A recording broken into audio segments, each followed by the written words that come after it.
Hello guys, कैसे हैं आप लोग। स्वागत है आप सभी का वे टू एक्सेलेंसी में। दोस्तों आज लेकर आया हूं अधिगम अक्षमता। दोस्तों आज हम लोग अधिगम अक्षमता के प्रकार को पढ़ेंगे, समझेंगे। दोस्तों अधिगम अक्षमता से संबंधित जितने भी विकार हो सकते हैं सभी के सभी आपको समझाने का प्रयास करूंगा। दोस्तों कॉपी पेन ले लीजिए और मेरे साथ साथ लिखते रहिए अधिगम अक्षमता की कौन कौन से तत्व, कौन कौन से विकार होते हैं। तो चलिए शुरू करते हैं और लेते हैं आज का महत्वपूर्ण टॉपिक। सबसे पहले लेते हैं एलेक्सिया। क्या एलेक्सिया, इसे शब्द अंधता भी कहा जाता है। दोस्तों मस्तिष्क में क्षति के कारण पढ़ने में अक्षमता को एलेक्सिया कहा जाता है। इसे शब्द अंधता, पाठ अंधता और विजुअल अफेजिया भी कहा जाता है। यह एक्वायर्ड डिसलेक्सिया है। क्या एक्वायर्ड डिसलेक्सिया है। एलेक्सिया के कारण अफेजिया और डिस्ग्राफिया होने की संभावना होती है। दूसरा है दोस्तों डिस्प्रैक्सिया। लेखन व चित्रांकन संबंधी विकार को डिस्प्रैक्सिया कहा जाता है। मस्तिष्क क्षति के कारण मोटर स्किल यानी कामक कौशल का न होना, यह एक तरह का तंत्रिका तंत्र संबंधी विकार है। इसे सेंसरी इंटीग्रेशन डिसऑर्डर भी कहा जाता है। नेक्स्ट दोस्तों अफेजिया। अफेजिया यानी संप्रेषण का अभाव। भाषा और संप्रेषण अधिगम अक्षमता को अफेजिया कहा जाता है। मस्तिष्क में उत्पन्न विकृति के कारण इसका जन्म होता है। नेक्स्ट दोस्तों डिस्फेजिया, ये बोलने में असमर्थता को रिप्रेजेंट करता है। मस्तिष्क में क्षति के कारण बातचीत करने में आंशिक या पूर्ण अक्षमता को डिस्फेजिया कहा जाता है। अर्थात बोलने संबंधी विकार को ये रिप्रेजेंट करता है। नेक्स्ट दोस्तों डिसलेक्सिया, सबसे इंपॉर्टेंट, सबसे महत्वपूर्ण डिसलेक्सिया पठन यानी रीडिंग डिसऑर्डर को कहा जाता है। पढ़ने या रीडिंग डिसऑर्डर को कहा जाता है। डिसलेक्सिया शब्द को शब्द अंधता भी कहा जाता है। इसकी खोज 1881 में ऑसवाल्ड ने की थी, जबकि 1887 में जर्मनी के नेत्र रोग विशेषज्ञ रुडोल्फ बर्लिन ने इसे डिसलेक्सिया का नाम दिया था। नेक्स्ट दोस्तों डिस्ग्राफिया, ये भी बहुत इंपॉर्टेंट है। लेखन संबंधी विकार को डिस्ग्राफिया कहा जाता है। किसका? लिखने संबंधी विकार की बातें इसमें की जाती हैं। इस बच्चे का हैंडराइटिंग बहुत खराब होता है, वो चीजों को सही से लिख नहीं पाता, ऊपर नीचे लिखता है, इसलिए इसे डिसलेक्सिया, इसलिए इसे डिस्ग्राफिया कहते हैं। नेक्स्ट है डिस्कैलकुलिया, ये भी बहुत इंपॉर्टेंट है, पूछा गया है। गणित के कौशल संबंधी विकार को कहा जाता है। गणितीय चिन्हों और सूत्रों की पहचान बालक नहीं कर पाता। नेक्स्ट दोस्तों डिसऑर्थोग्राफिया, वर्तनी संबंधी, स्पेलिंग संबंधी विकार जो होते हैं उसे डिसऑर्थोग्राफिया कहा जाता है। नेक्स्ट है ऑडिटरी प्रोसेसिंग डिसऑर्डर, इसे श्रवण संबंधी विकार भी कहा जाता है। इसमें श्रवण से रिलेटेड जो विकार होते हैं उसको रखा जाता है। नेक्स्ट है विजुअल परसेप्शन डिसऑर्डर यानी दृश्य प्रत्यक्षण विकार। दृश्य यानी परसेप्शन करने, देखने से संबंधित जो विकार होता है, हम देखते कुछ है, बोलते कुछ है, उससे संबंधित जो विकार होता है वो इसमें आता है। नेक्स्ट दोस्तों सेंसरी इंटीग्रेशन या प्रोसेसिंग डिसऑर्डर, इंद्रिय समन्वय संबंधी विकार को इसमें रखा जाता है।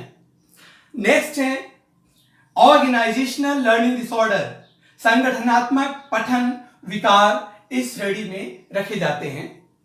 नेक्स्ट दोस्तों एजिटोफेजिया, भाषण संबंधी विकार। एजिटोफेजिया का अर्थ यह होता है कि ऐसे स्पीच, इसका संबंध ऐसे स्पीच से होता है जिसमें व्यक्ति बहुत तेजी से बोलता है और जिसमें कुछ शब्द या तो छूट जाता है या अस्पष्ट ढंग से उच्चारण होता है। नेक्स्ट दोस्तों अग्रेफिया, ये भी इंपॉर्टेंट है। अग्रेफिया लेखन संबंधी विकार को कहा जाता है। यह एक तरह से सेरेब्रल पैथोलॉजी के कारण लेखन क्षमता में पूर्ण या आंशिक क्षति या लॉस से संबंधित होता है। इसका एक रूप लेक्सिकल अग्राफिया भी है। इसमें व्यक्ति शब्दों का स्पेलिंग तो कर पाता है लेकिन उसे संयोजित करके ठीक ढंग से लिख नहीं पाता है। नेक्स्ट है दोस्तों अकैडमेथीसिया। ये भाषा संबंधी, ये जो होता है दूसरों द्वारा समझने योग्य भाषा को भी न समझने की क्षमता को कहा जाता है। यानी जो भाषा दूसरे समझ सकते हैं उस भाषा को भी बच्चा जब नहीं समझ पाता है तब उसमें इस तरह का विकार देखने को मिलता है। नेक्स्ट है दोस्तों एमीमिया। एमीमिया एक ऐसी विकृति है जिसमें हाव भाव व चिन्हों के माध्यम से अपने आप को व्यक्त करने में अंशतः या पूर्णतः असमर्थ होता है। नेक्स्ट दोस्तों एमनेक्सिया।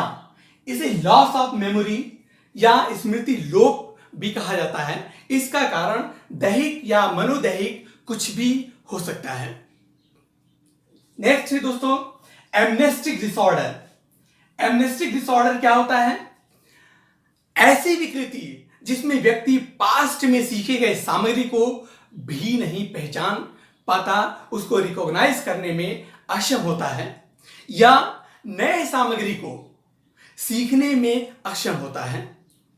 इसे ही एमनेस्टिक डिसऑर्डर कहा जाता है। नेक्स्ट दोस्तों एनहेडोमिया। एनहेडोमिया क्या होता है? जीवन से निराशा, अर्थात एक ऐसी अवस्था जिसमें व्यक्ति के दिन प्रतिदिन की जिंदगी में रुचि नहीं रह जाती, उसे अधिकतर चीजें बेकार लगने लगती हैं, उसमें खुश रहने की इच्छा भी समाप्त हो जाती है। नेक्स्ट दोस्तों एनसोग्नोसिया। एनसोग्नोसिया क्या होता है? अपनी कमियों को स्वीकार न करना, अर्थात एक ऐसी तंत्री अवस्था जिसमें व्यक्ति अपने दोष या विकृति को स्वीकार करने से ही इनकार कर देता है।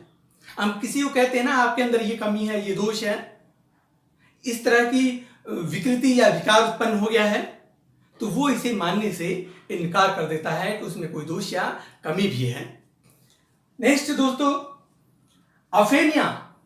अफेमिया बोलने की अक्षमता को कहा जाता है। इसमें बालक बोल नहीं पाता है। नेक्स्ट दोस्तों अप्रेक्सिया।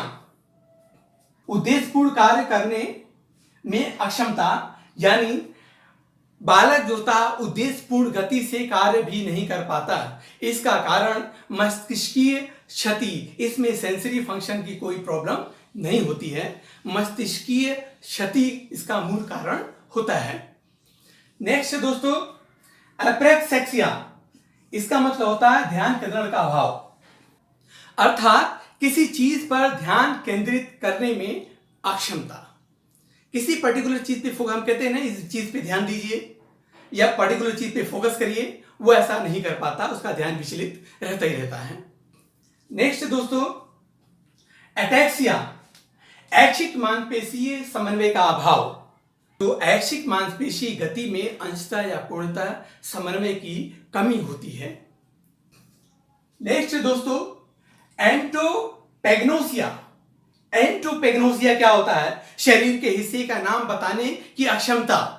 इसमें व्यक्ति किसी अंग को दिखाकर पूछने पर भी वह उसे नहीं बता पाता।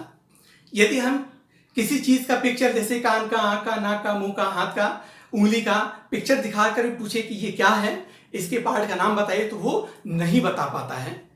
नेक्स्ट दोस्तों ब्रेडिलेक्सिया।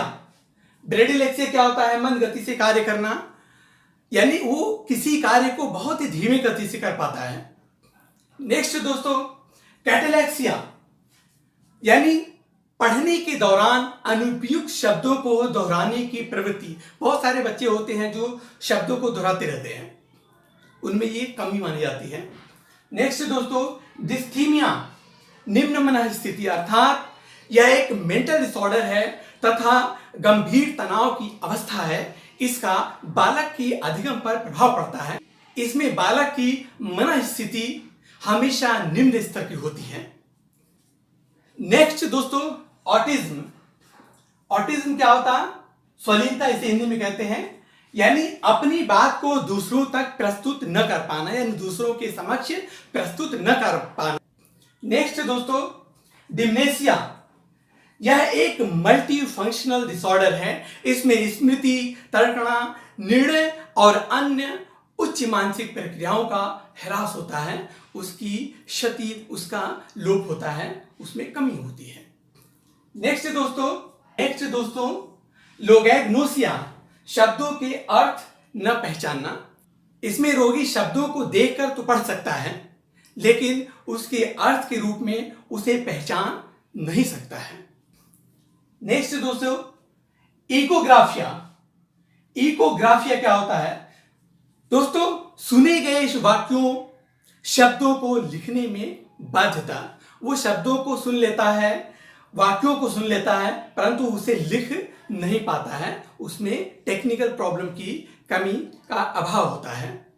नेक्स्ट दोस्तों, इकोप्रैक्सिया।